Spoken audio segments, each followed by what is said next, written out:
اور ابھی آپ کو یہ بتائیں کہ چیئرمین نیب کی مدت ملازمت میں توسیع کی قانون میں کوئی گنجائش نہیں ہے. توسیع دی گئی تو سپریم کورٹ جائیں گے. شاہد خاقان عباسی نے صاف کہہ دیا. میڈیا سے گفتگو میں کہا کہ نیب کا مقصد سیاست پر اثر انداز ہونا ہے.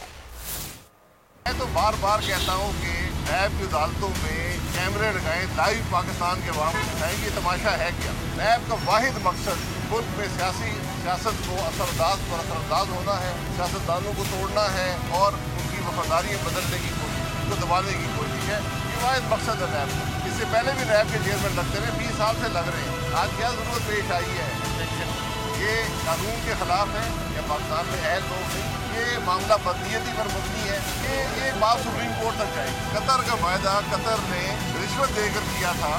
آج رشوت دینے والے دگنی قیمت پر کون ہے؟ آج حکومت جو ہے اس معاہدے سے دگنی قیمت پر LNG خرید رہی ہے. تو اس کی کرپشن کس نے کی ہے اور اس کے پیسے کس کو ملے, اس کا بھی ذرا جواب دے دینا. نیب اس کی تفتیش کبھی نہیں کرے گا, اس حکومت میں نہیں کرے گا, اس چیئرمین کے ہوتے ہوئے نہیں کرے گا. نہ ختم ہونے والی کرپشن ہے, نہ ختم ہونے والی نااہلی ہے. آج کی مہنگائی ہر شخص پریشان ہے. سبسکرائب کریں اور بیل دبائیں تاکہ کوئی خبر رہ نہ جائے.